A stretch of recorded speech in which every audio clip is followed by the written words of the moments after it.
लवकर येणारं मर आणि वांज रोगाला प्रतिकारक्षम असलेलं आणि जबरदस्त उत्पादन देणारं GRG 152 जे की भीमा तूर या नावाने ओळखलं जातं, हे तुरीचं वाण मी यावर्षी लागवड करतो आहोत। त्याची बीज प्रक्रिया आज आपण करणार आहोत, त्याचा प्रॅक्टिकल डेमो मी तुम्हाला दाखवणार आहे। तत्पूर्वी हे GRG भीमा 152 ही तूर काय आहे तर ही कर्नाटकातील कलबुर्गी येथील कृषी विद्यापीठाने प्रसारित केलेले हे वाण आहे। दक्षिण आणि मध्य भारतातील जे काही राज्य आहेत त्यांच्यासाठी हे शिफारशीत आहे आणि खासियत काय आहे तर मर आणि वांज रोग याच्यावर येत नाही किंवा खूप कमी प्रमाणामध्ये येतो, त्याला हे सहनशील आहे, प्रतिकारक्षम आहे। 160 दिवसामध्ये हे वाण तयार होतं, त्यामुळे लवकर येणाऱ्या वाणांपैकी हे एक वाण आहे आणि एक पाणी आपल्याला याला द्यावं लागू शकतं।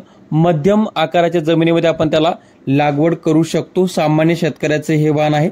मागच्या वर्षीच्या उरलेल्या औषधातून मी याची बीज प्रक्रिया करतो आहे। बीज प्रक्रिया करत असताना आपल्याला तुरीसाठी बुरशीनाशकाचा वापर करायचे, रासायनिक मी बीज प्रक्रिया करतो आहे। तर त्याच्यामध्ये एक बॅग घ्या, त्या बॅगमध्ये तिला फोल्ड करा, त्याच्यामध्ये बियाणं टाका।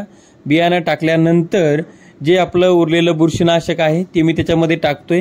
1 किलोला 5 मिली प्रमाण आपण ते घेतो आहेत। तशा पद्धतीने ते टाकल्यानंतर ते त्याच्यावर असं पसरत टाकायचं।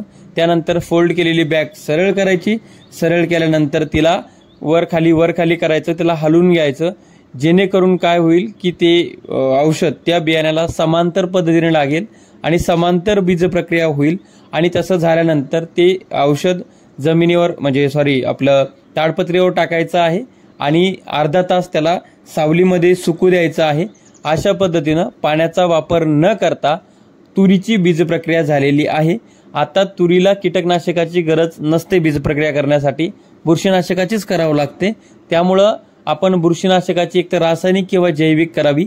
जैविक बीज प्रक्रिया करत असाल तर रासायनिकचा कुठेही वापर करायचा नाही आणि रासायनिक बीज प्रक्रिया केली तर जैविक बीज प्रक्रिया करायची नाही। ती मग तुम्ही डायरेक्ट तुमच्या शेतामध्ये तूर उगून आल्यानंतर त्या ठिकाणी ट्रायकोडर्मा वगैरे ड्रिंचिंग वगैरे करू शकता। अशा पद्धतीची या वाणाची आपण स्टेप बाय स्टेप माहिती देणार आहे।